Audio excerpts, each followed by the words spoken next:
Kaibigan, isang masayang oras ng pag-aaral. Sa ating pag-aaral ng salita ng Diyos ay isang pagsamba sa Kanya sa oras na ito, sapagkat ang ating buong isip ay nakatuon lamang sa Kanyang mga salita.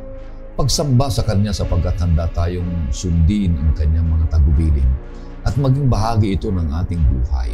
Lumalalim din ang ating ugnayan sa Kanya sapagkat lumalago tayo sa kaalaman ng Kanyang mga salita, ang banal na kasulatan. Tumitibay ang ating pag-asa at sa Kanyang pagliligtas, sa Kanyang pagdating. Ito po ang iyong lingkod, Pastor Ray Urbi, bilang facilitator sa ating pag-aaral sa oras na ito.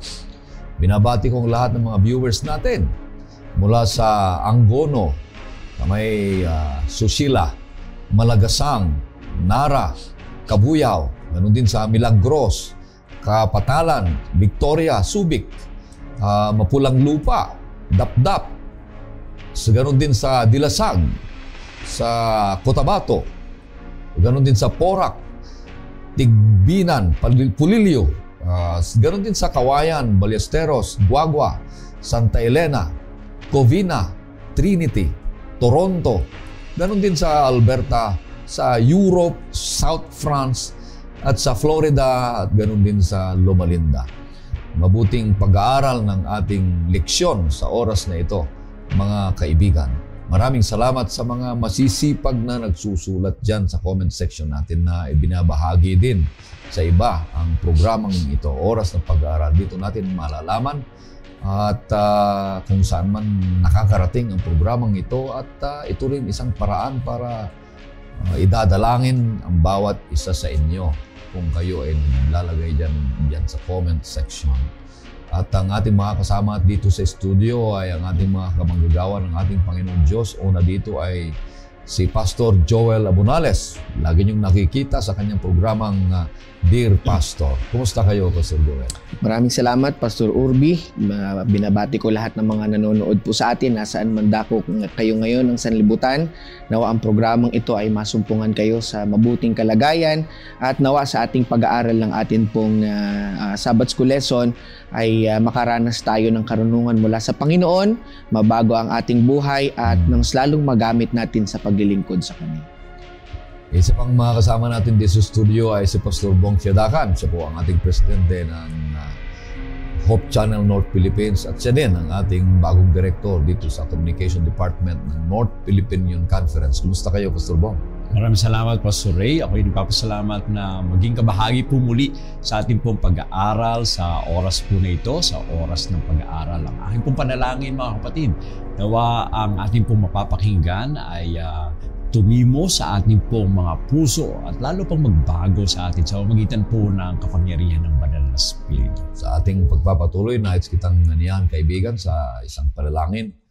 O Panginoon Diyos, sama naming banal, puspos ka ng kapangyarihan, pagmamahal at habag. Narito ang iyong mga lingkod, mag-aaral ng iyong mga salita. Pagpapalain niyo kami, Panginoon Diyos, at magkaroon kami ng karunungan. Ganon din ang ministeryo ng Banal na Espiritu sa aming buhay upang maunawaan namin at maisakabuhayan ng mga aral na aming mapapag-aralan ngayong linggong ito.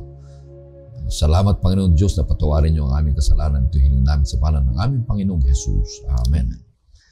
Ang ating pang-12 paksa na ating pag-aaral ngayong linggo ay may pamagat na nilitis at ipinako sa krus. At ang talatang sa uluhin na matatagpuan sa Marcos 15:34, ito pong sinasabi, nang ikatlo ng hapon ay sumigaw si Jesus ng may malakas na tinig, Eloi, Eloi, lama sabachthani, na ang kahulugan ay, Diyos ko, bakit mo ako pinabayaan? Napakaganda ang ating leksyon ngayong linggo, kaibigan. At ang kabuuan ng ating leksyon ay may 3 punto lamang.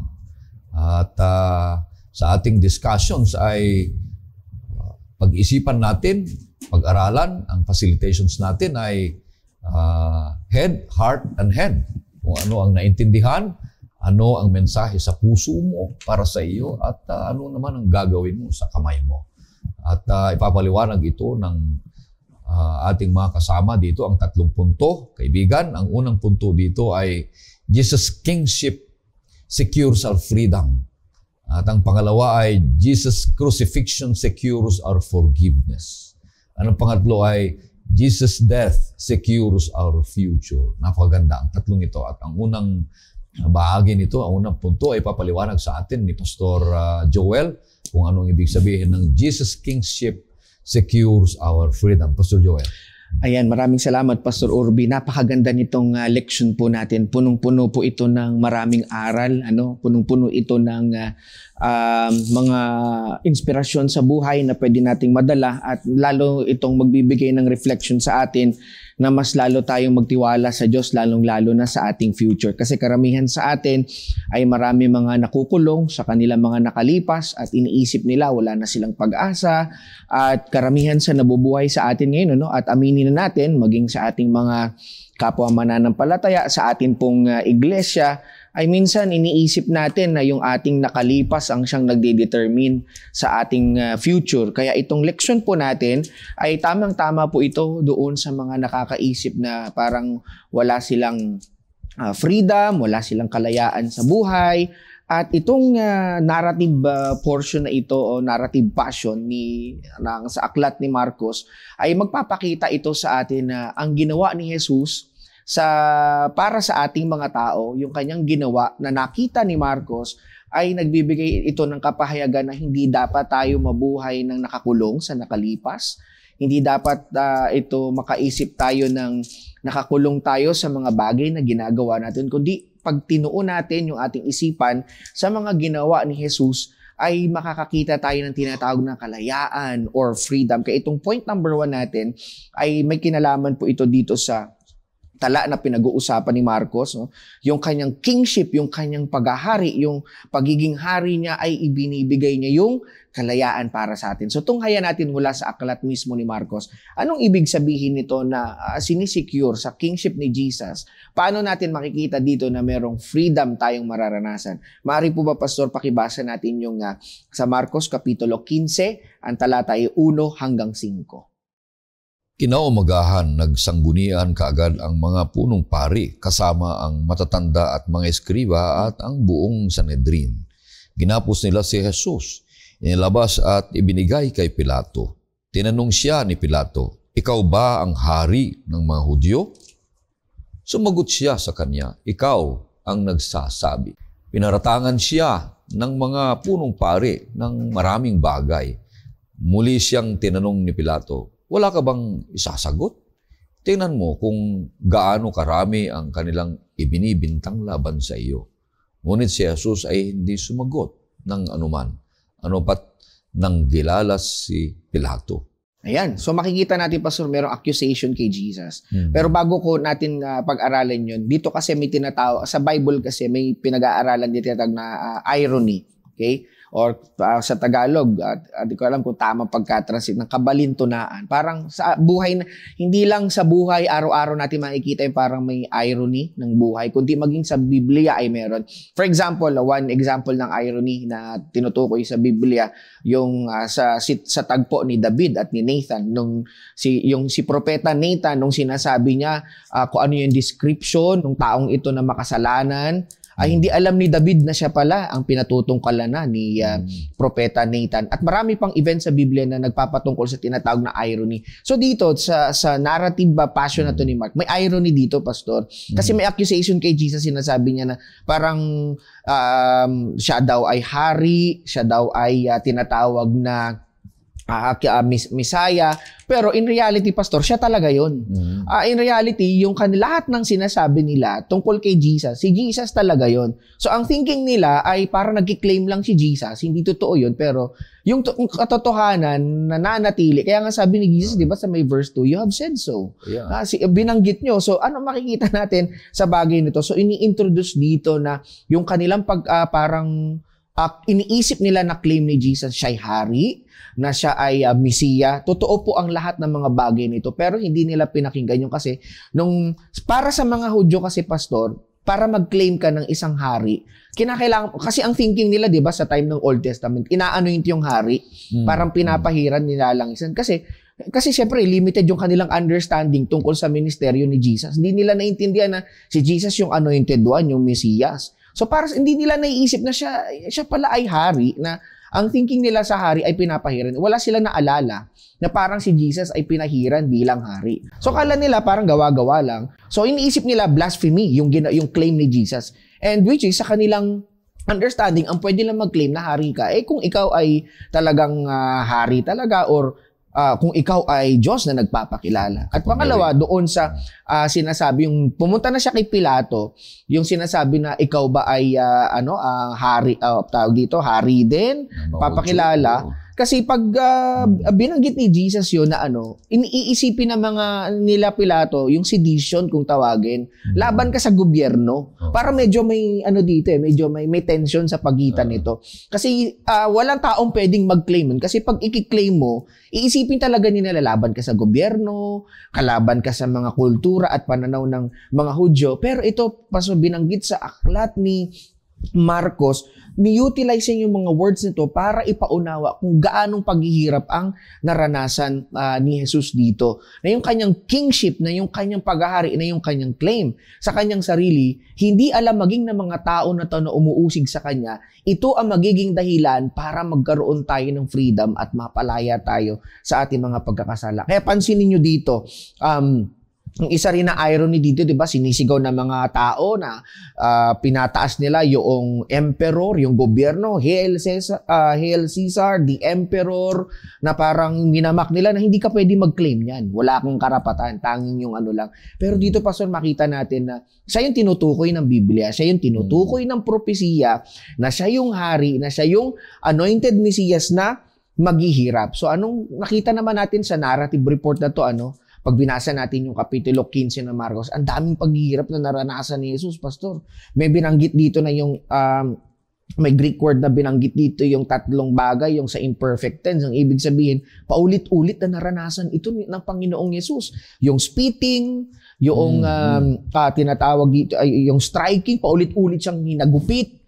Spitting, panulit-ulit siyang dinuraan, itong mga umuusig sa kanya, at siya ay yung tinatawag na kneeling down para imak siya ng mga tao. Pagka parang hinahawakan niya, ikaw ba yung nagpapakilala? Hari ka ba? Hari ka ba? Parang minamak nila ng paulit-ulit ang ating Panginoong Yesus. Kaya gaano kasakit ito sa bahagi ni Jesus? Naniniwala ako, Pastor, na habang nangyayari kay Jesus, iniisip niya yung kalayaan nating mga tao.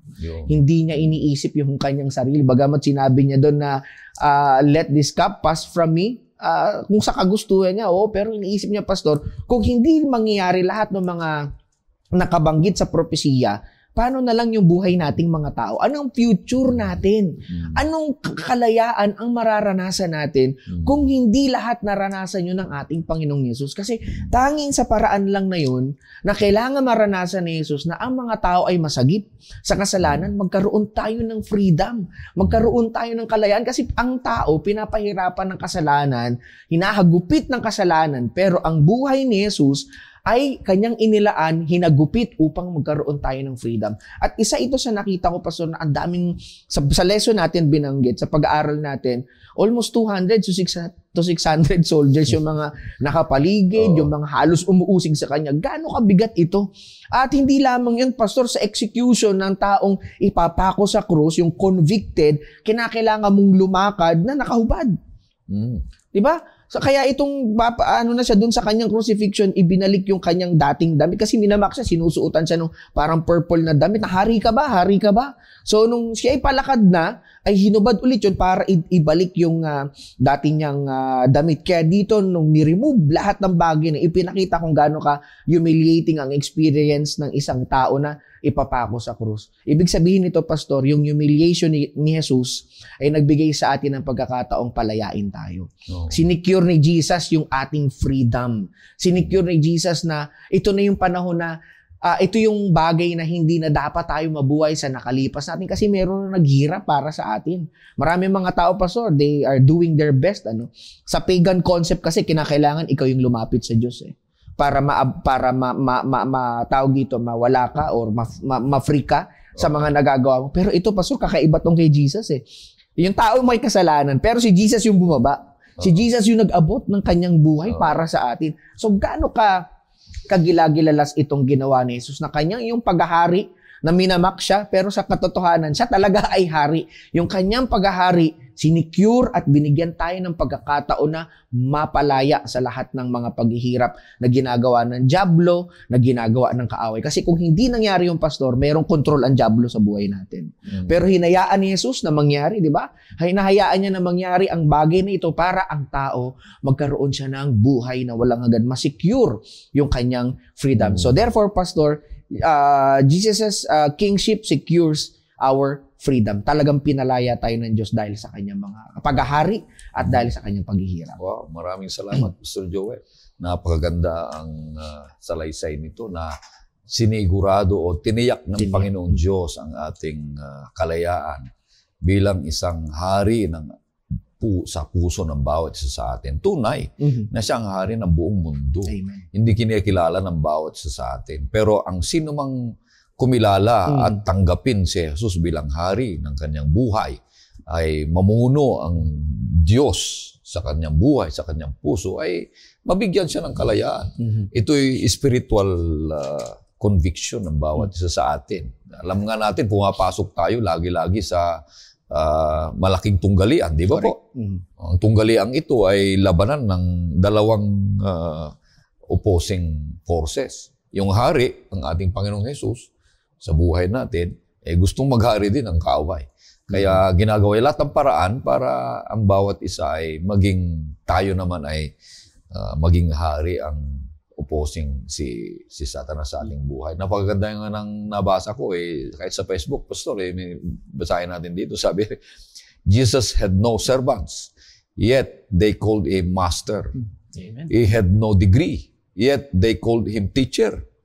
He had no medicine, yet they called him healer.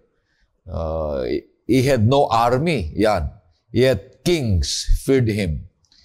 He won no military battles, yet he conquered the world. Sabi niya, he committed no crime, yet they crucified him. Yun.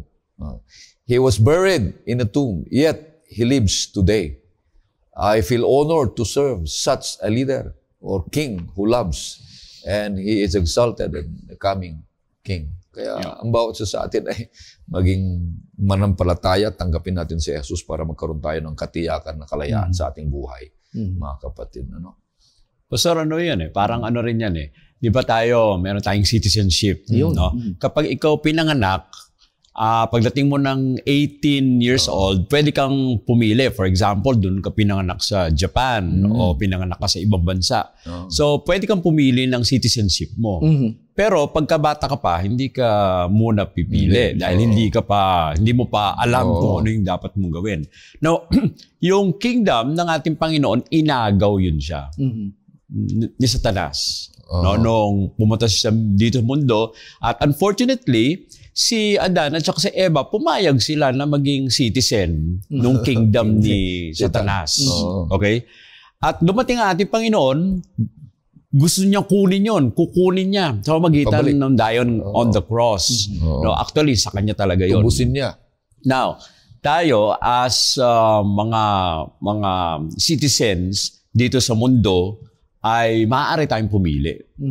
No? Pwede tayong pumili kung kanino tayo magpapasanib ng ating pong citizenship. No? Are we going to choose the kingdom of Christ?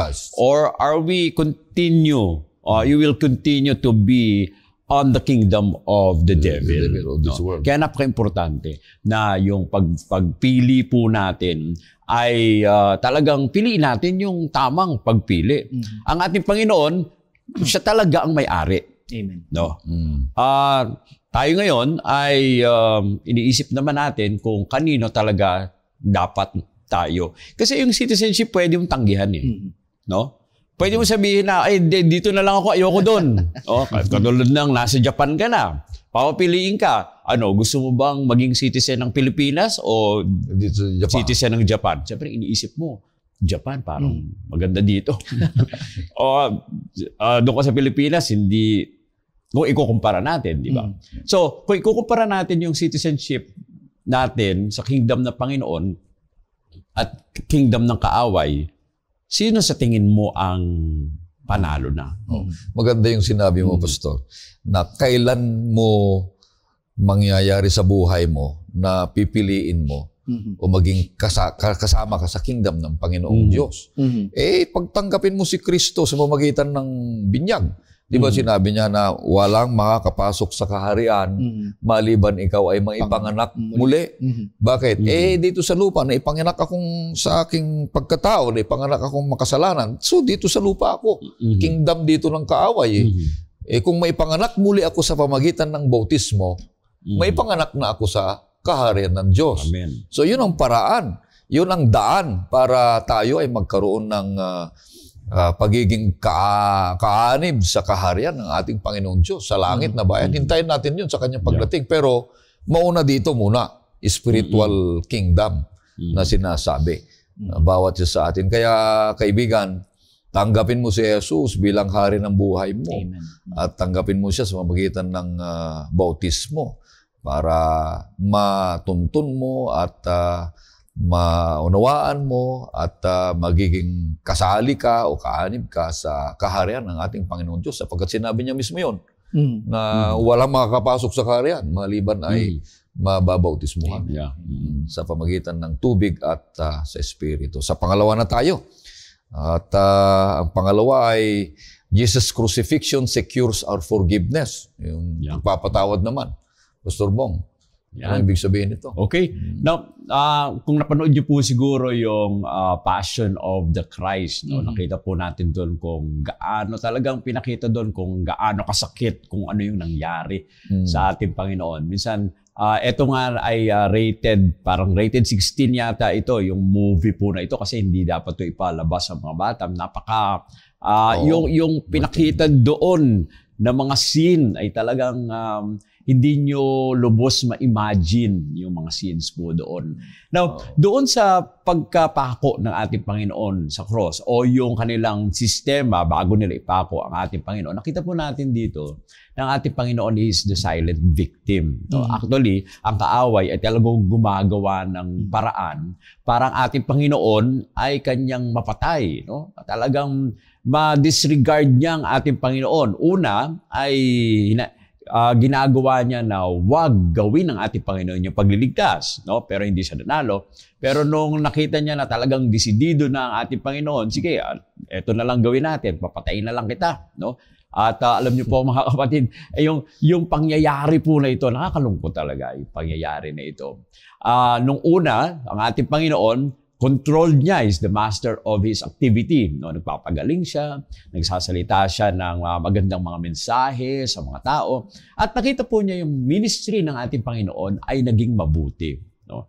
Pero dahil sa nakita ng kaaway na talagang parang marami ang lumalapit sa kanya na nababago ang kanila pong mga puso, ay talagang sinabi niya hindi pwede. Kailangan ay matapos, no? Matapos na ito. Ang ating Panginoon, mga kapatid, kung atin lang titingnan ang nangyari sa ating Panginoon, ay napakahirap, mga kapatid. No? Maaaring sabihin po natin na malakas ang ating Panginoon. No? Dahil siya ay nagtatrabaho doon sa carpentry shop ng kanyang tatay. At siya po ay talagang batak sa pagtatrabaho.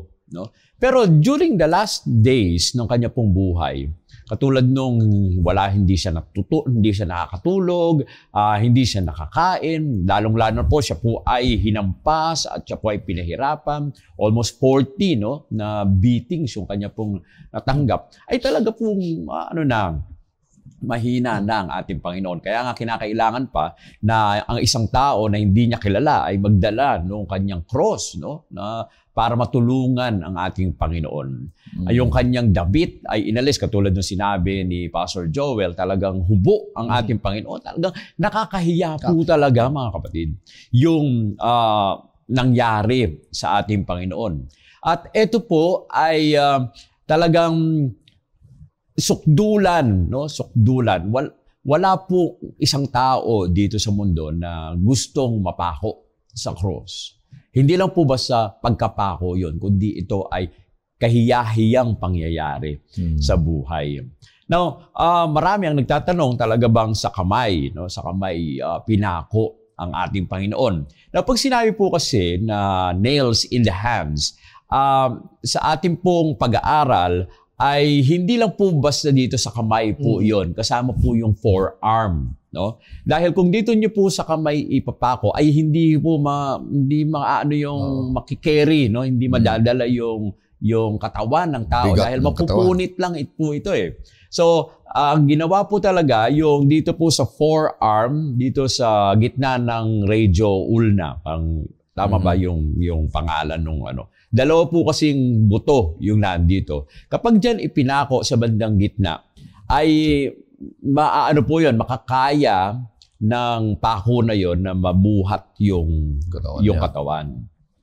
At pinako pa po sa paa. No? Very, talaga pong mahirap yung nangyari sa ating Panginoon. Yung breathing po niya ay very difficult. No? Mahirap siya na siya po ay huminga. Dahil kapag siya po ay hihinga, kailangan niyang itaas yung kanyang katawan para makahinga po siya. No? Ang problema naman, yung kanya pong pako doon sa kanyang paa, ang sasakit naman talaga. So, ang paghinga niya, pagbuga niya ng hangin at paghinga niya ng hangin, ay talaga pong napakahirap. So, maaari po ang masasabi natin na siya po ay namatay sa suffocation. So, asphyxia po na ang kanyang pagkamatay. Kaya nga, kung titingnan po natin ang cross, no?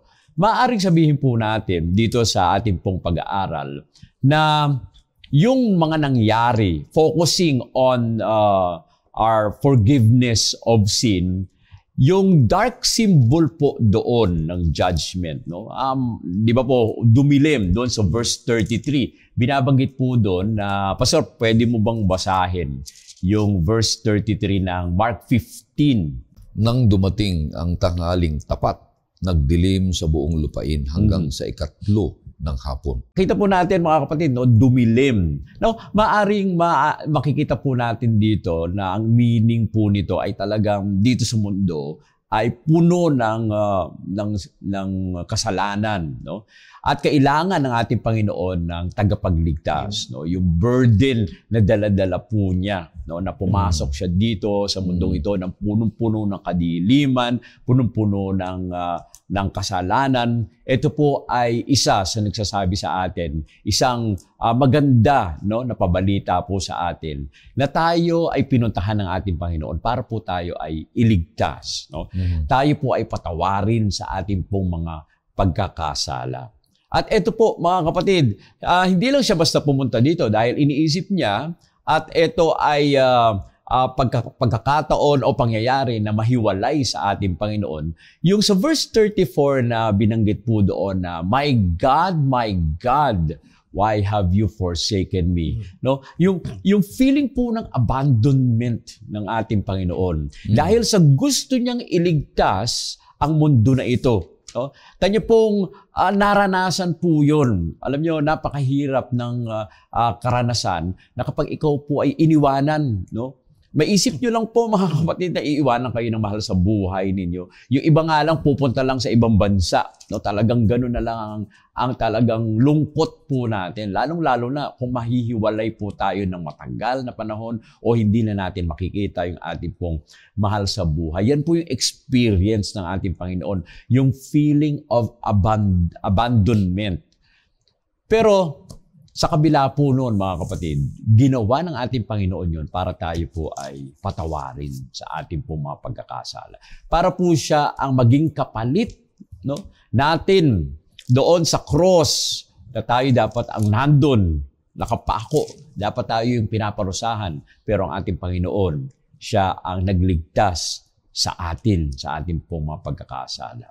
At isa pa po dito mga kapatid, yung tearing of the temple curtain, no, doon sa verse 38 naman, Pastor. Maaari mong basahin yung verse 38. Ang tabing ng templo ay nahati sa dalawa, mula sa itaas hanggang sa ibaba. Yan po mga kapatid, no? Ibig sabihin po nito ay natapos na yung pag-sacrifice nila ng mga tupa, mga kapatid. Dahil naandun na mismo ang ating Panginoong Hesus. Siya na mismo yung tupa na nabayubay sa cross ng Kalbaryo upang tayong lahat ay iligtas. Yan po mga kapatid, ang focus nitong ating pong lesson about forgiveness. No? Talagang ang ating Panginoon ay nagpunta po dito para tayo ay iligtas sa ating pong mga pagkakasala upang tayo po ay magkaroon ng forgiveness ng ating pong mga pagkakasala. Now, ang very striking po dito sa message na to mga kapatid ay yung baptism ng ating Panginoon at yung pagkamatay ng ating Panginoon. Okay? Binanggit po doon sa Mark, kung titingnan po natin mga kapatid, yung mababasa natin doon sa pagka-baptism ng ating Panginoon, kung check natin yung Mark 10:38, dumating po doon, no, ang spirit ng ating Panginoon at narinig nila yung boses ng Ama na this is my beloved Son whom I am well pleased, no? At kung titingnan naman po natin mga kapatid, sa umpisa ng ministeryo ng ating Panginoon, binanggit doon siya ay anak ng Diyos. At sa huli naman po mga kapatid, nung mamamatay na ang ating Panginoon, yung centurion naman ang nagsabing, ito ay anak ng Diyos. Now, kung papansinin po natin mga kapatid, ang Ama mismo ang nagsabi na siya ang aking anak. Yung centurion ay nagsabing, ito ay anak ng Diyos. Ang question naman sa atin mga kapatid, no? Ano ang sasabihin po natin? Atin po bang aaminin rin naman na ang ating Panginoong Jesus ay anak ng Diyos at gagawin natin siyang ating tagapagligtas? Amen. Ayun. Napakaganda, Pastor Bong. Ang paliwanag sa pangalawang punto na Jesus' crucifixion secures our forgiveness. Talagang tiniyak ng Panginoong Diyos na sa kanyang katamatayan ay mapapawalang sala ang bawat isa sa atin. Magkaroon tayo ng reconciliation sa Ama dahilan sa kanyang kamatayan. Ang magandang highlight na pinabasa mo sa akin dito yung verse 38 na yung mula sa taas hanggang sa ibaba, yung curtain ng templo. Bakit hindi sa baba?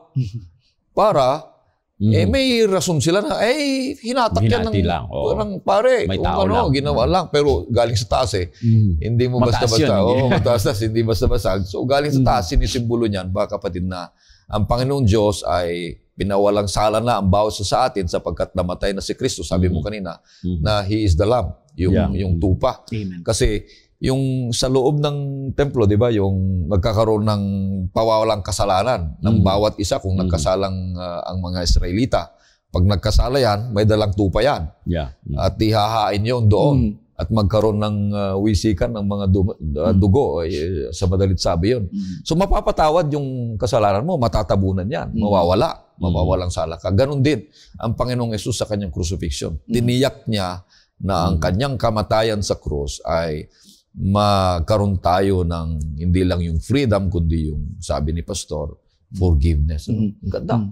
Susugan ko yung sinabi, Pastor, maganda yun. Yun din yung nakikita ko kanina sa may verse 38. May implikasyon po kasi yun yung pagkahapak na yun. Kasi si Jesus ngayong type na siya yung fulfillment ng sacrificial system. Kasi di ba sa paghahandog nila, pagdadaan ka dun sa society, sa community, makikita nila kung anong dala mo Parang dun magbabasya nila, siguro matindi yung kasalanan ni. Ano kayang ginawa nito? Ba't kaya ganito yung dala nito? Pero dito ipinakita na si Jesus yung sin bearer Bit-bit ni Jesus lahat ng pasakit, yung kasalanan ng mundo. Na hindi mo na kailangan ikaw magbitbit ng kasalanan mo. Na yung kasalanan natin pinatawad na once ibinigay ni Jesus yung kanyang sarili, sinisigurado niya na kung nanampalataya ka, ibibigay niya yung forgiveness sa'yo at hindi mo na kailangang mabuhay, isampa yung mga kasalanan sa balikat mo para parusahan ka ng kasalanan mo. Ito yung implikasyon ng crucifixion ni Jesus na para mabigyan tayo ng pagpapatawad. Kasi di ba dati, ano kaya Pastor, no? Imagine ko na lang, nai-imagine ko lang kanina pa. Ano kaya pag walang ganyang action si Jesus Christ? Imagine pupunta ka sa church. Ang hirap kaya maghanap kaya ng hayop Hindi mo alam kung mape-prepare mo pa yan ng Biyernes para dalhin mo yan. Di ba kung may paghahandog yan ba sa pastor? Pastor, ilagay mo na dyan pang ano sa bayad sa kasalanan ko. Hindi ko alam kung anong hitsura ng simbahan natin ngayon. Kasi templo mag-aano tayo doon, mag-ahandog. Tingnan kung gaano ka naging kagaanan sa buhay natin yung ginawa ni Jesus. Siya yun na yung alay. Na hindi na natin kinakailangan, hindi na tayo mamumuhi. Na lagi nating isipin na, naku, dadaan na naman ako dito, makikita na naman ng tao kung anong kasalanan natin. Kaya ang sabi ni 1 John 1:9, di ba? Pag kinonfess natin yung kasalanan natin sa Kanya, sa itapat na patatawarin tayo sa ating mga pagkakasala. Pagkaganda kasi si Jesus na ang tupa. Siya na rin ang pare. Kaya nung nahati na yan, wala nang tupa-tupa. Lumalapit na tayo sa Panginoon sa Kanya Ama na diretso. Kaya sa panalangin natin, ito ang aming panalangin sa pangalan ng aming Panginoong Jesus. Kasi siya na yung namatay para sa atin. Pero kung lalapit ka sa Panginoon, gagamit ka pa ng tao para makalapit sa Panginoon, wala na. Hindi na yung mga pare, kundi si Jesus na ang pare. Siya ng mediator kasi ang pare ay mediator sa Panginoong Diyos ang Panginoong Jesus siya na yung pare. Kaya lumapit na tayo sa Panginoong Jesus kung tayo nagkasala sama. Kaya naisip ko yung Pastor, buti na lang ang Panginoon namatay nung time niya mismo namatay. Kung hindi siguro namatay ang ating Panginoon, katulad ng binabanggit mo na magdadala pa tayo ng tupa. Ano kaya ngayon? Siguro virtual ship ang ating no? Now, ang maganda po dito ay talagang nakita natin yung pag-ibig ng ating Panginoon. Na talagang nabasa natin sa banal na kasulatan. Totoo itong nangyari ng ating Panginoon ay pumunta dito sa mundo para tayo ay iligtas. At nandun sinabi niya, if we confess our sins talaga, is faithful and just to forgive us our sins. Kaya nga kung lalapit tayo sa Panginoon, mga kapatid, tayo ay lubos na papatawarin naman ng ating Panginoon. Kaya hindi na tayo mag-aalaga ng mga hayop na tupa. Kasi noong unang panahon sa Israel, kaya tupa ang inaalagaan kasi para pag nagkasala, mayroong kang hugutin agad. Kung wala kang tupa, sabi mo kanina. Di ba? So, ganun tayo. Wala nang tupa, walang mga alaga dyan. Meron na tayong tupa, ang ating Panginoong Jesus na nabayubay sa cross at tiniyak niya ang ating pagpapatawad, kapatawaran ng ating kasalanan. Kung tayo ay lalapit sa Kanya. Hindi naman tayo papatawarin kung hindi tayo lalapit. Lumapit na nga sa atin tapos hindi pa natin tanggapin. Kaya mabuting balita ito, kaibigan. Kung nasaan ka man, tanggapin mo si Jesus.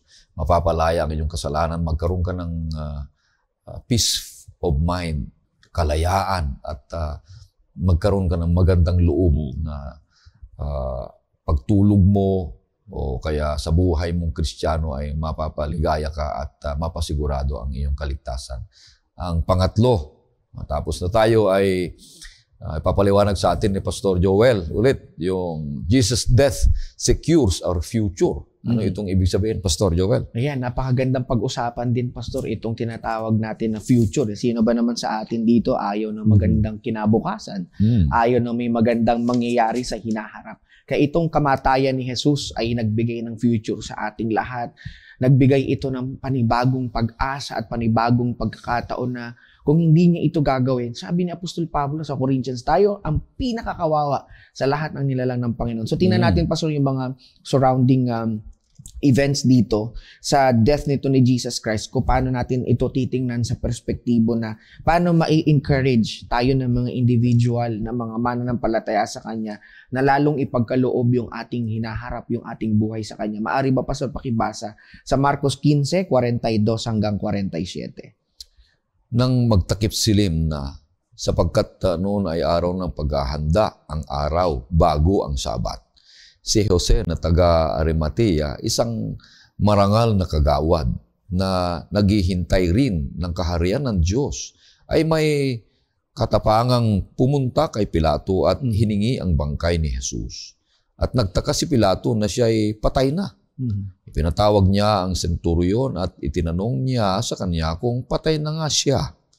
Nang malaman niya sa senturyon, ipinagkaloob niya ang bangkay kay Jose at bumili si Jose ng isang telang lino at pagkababa sa kanya sa krus ay binalot siya ng telang lino at inilagay siya sa isang libingan na hinukay sa isang bato. At Iginulong niya ang isang bato sa pintuan ng libingan.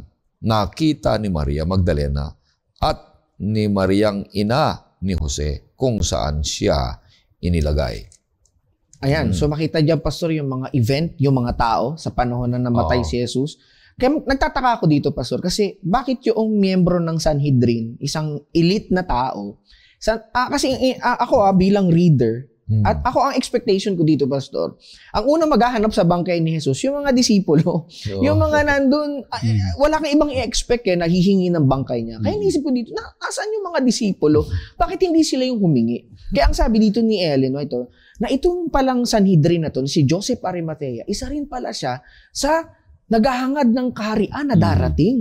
Ibig sabihin, marami mga expectators pala ng mga tao during those time. Niniwala ko, hindi lang ito Maraming mga tao pa siguro doon sa during that time of Jesus na naniniwala na mayroong kingdom talaga na darating. Pero dito, grabe yung lakas ng kanyang loob.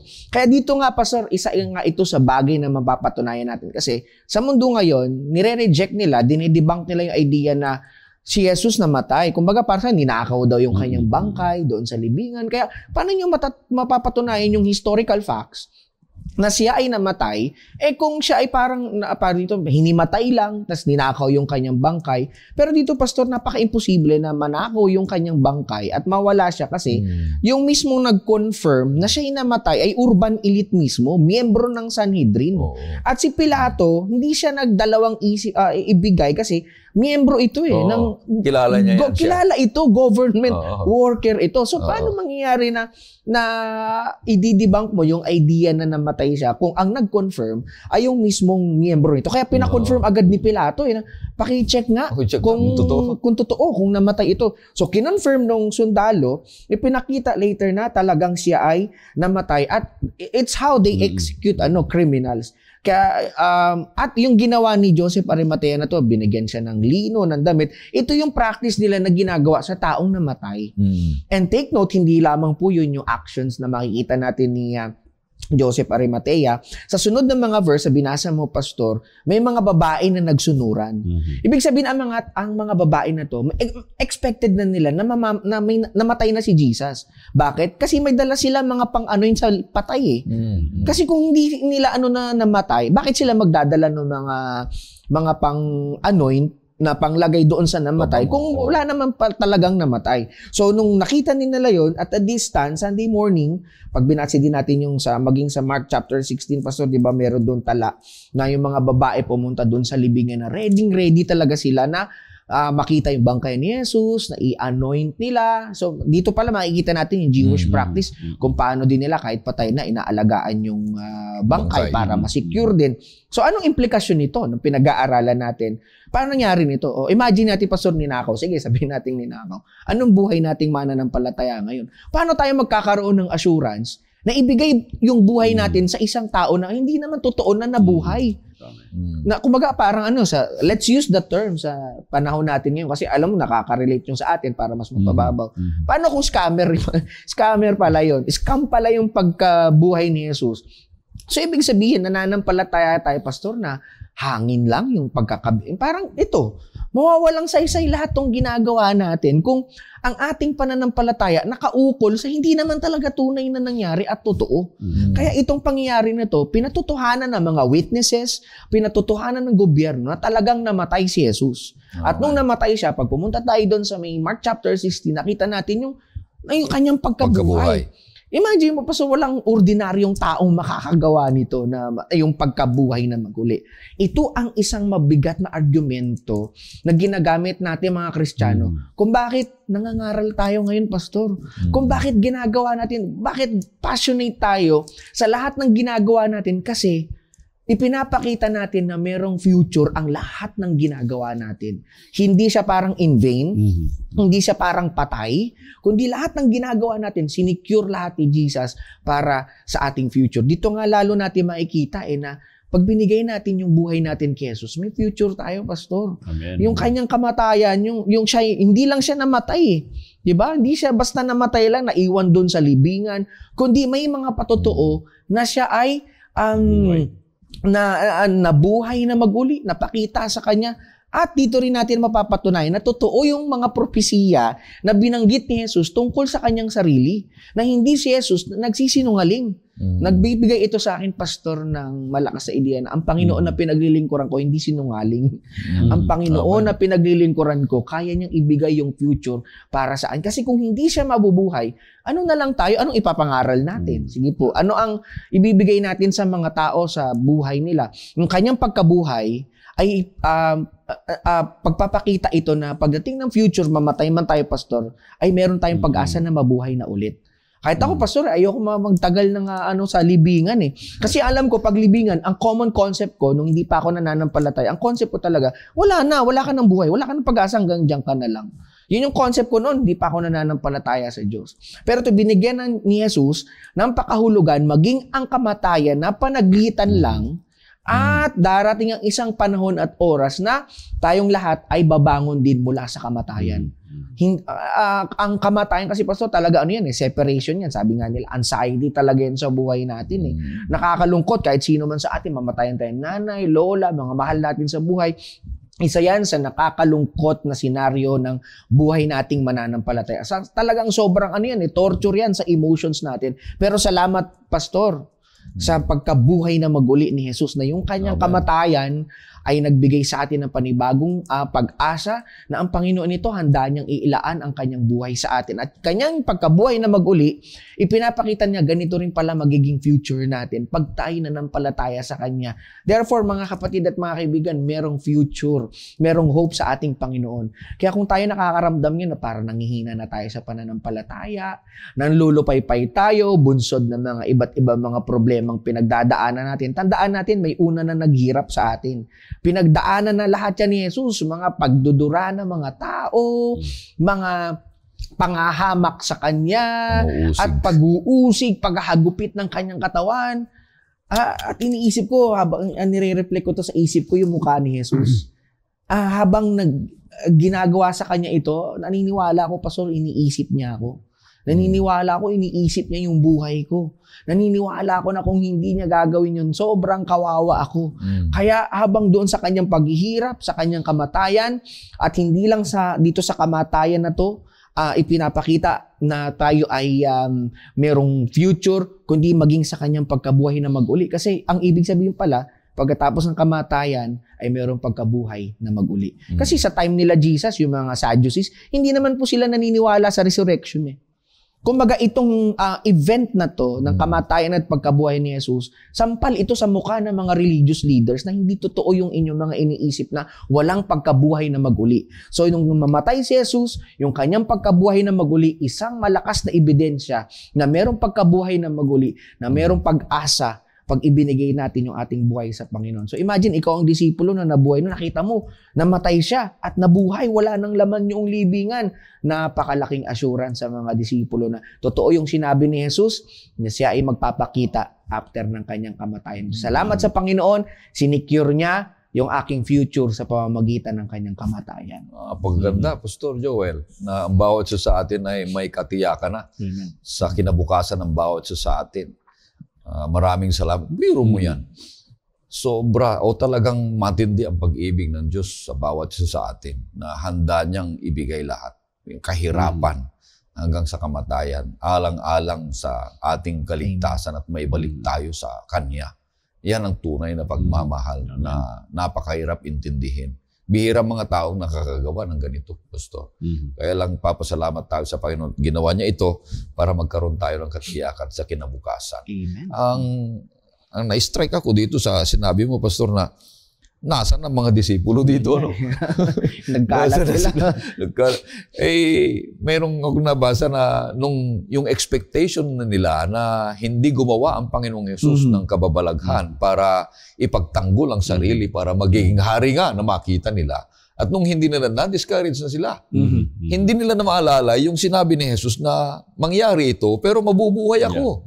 Nakalimutan na lahat. Kasi ang expectations, na-cover up na lahat eh. Kasi expectation na alam, ipagtanggol ng sarili. Kaya sabi mo kanina, 500 yung sundalo. Kasi naabangan nila na si Jesus pag nilitis na, pahirapan na, gawin na niya yung isang paraan para ipagtanggol na kagaya ni David Okay. na itaas ang Israel. Pero hindi nila nagawa yun. Kaya discourage yung mga maari takot at saka discourage ang mga taong ito, mga disipulo. Bumalik na sila sa kanilang mga dating trabaho. Maraming mga ganong tao.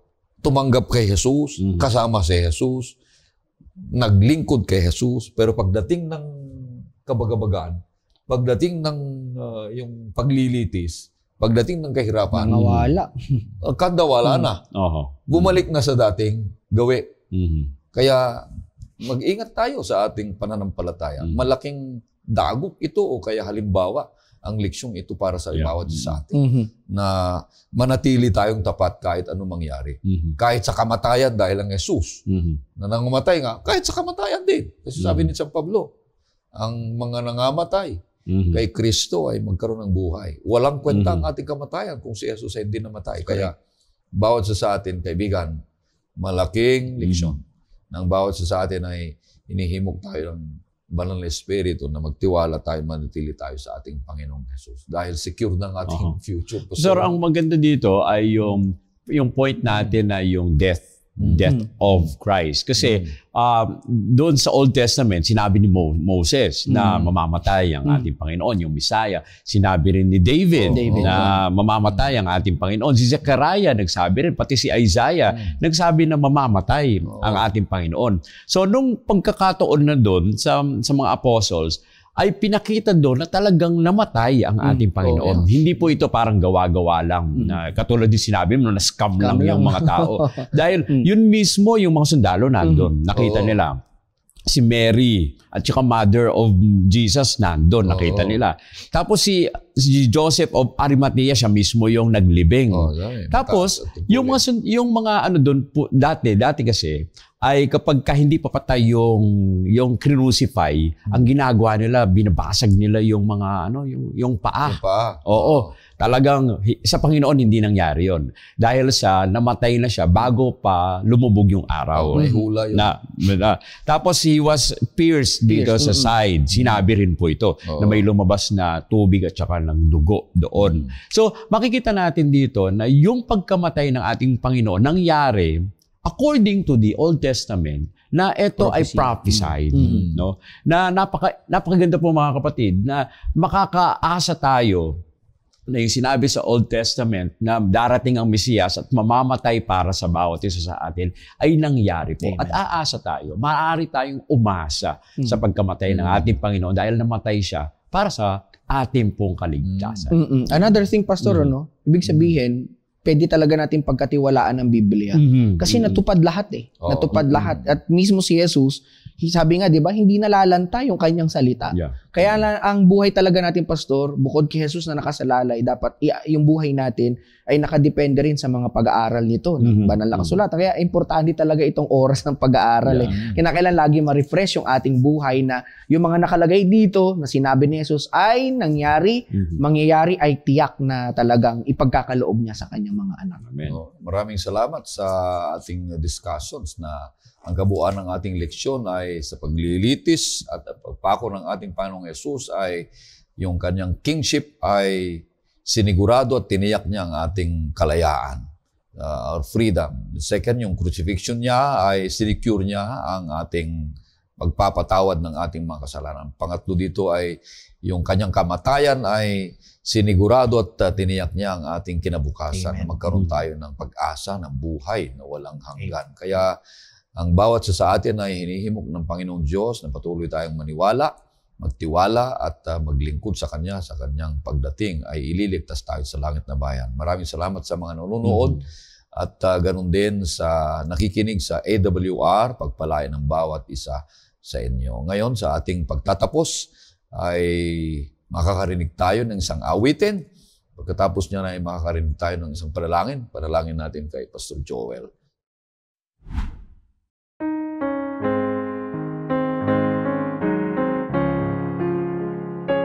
Sa bawat saglit sa araw-araw, may lakas akong tinataglay. Sa Ama ako'y magtitiwala.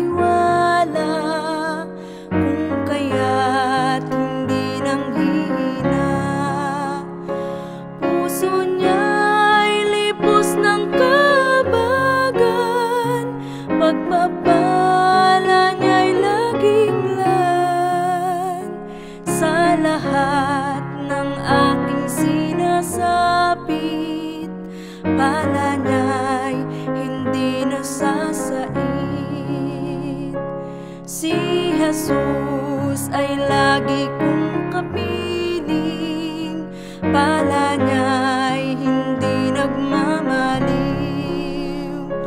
Kung ako ay may kapighatian, ito'y agad niyang pinapasan. Siya'y gabay at aking tagabayo sa gitna ng magulong mundo. Kung kaya't hindi na uubusan ng lakas na aking kailangan. O Jesus, ako'y iyong tulungan, laging sa lakas mo manangan. At kahit saan ako dumako, kalingain mo yaring puso. Kung pagsubok man ay sumalubong, sa iyo ako'y manganganlong. Hanggang sa wakas nitong landasin, tahanan mo ay aking datnin.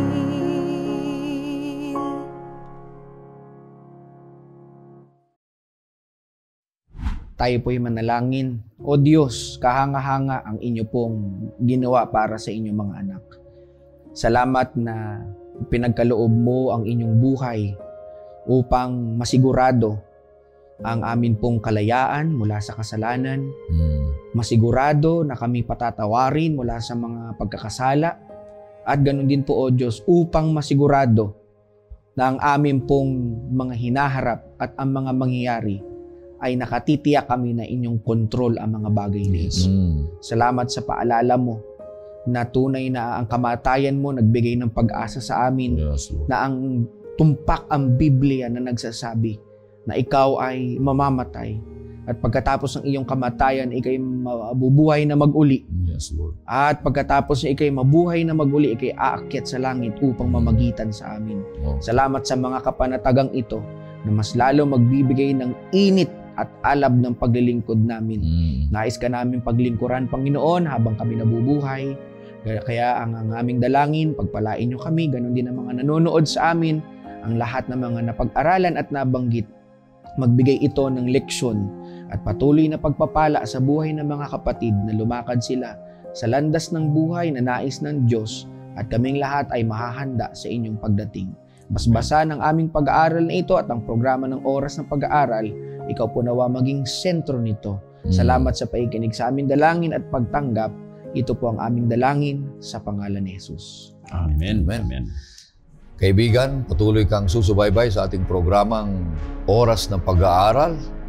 Pagpalain ka ng ating Panginoong Diyos, mahal ka ng ating Panginoong Diyos.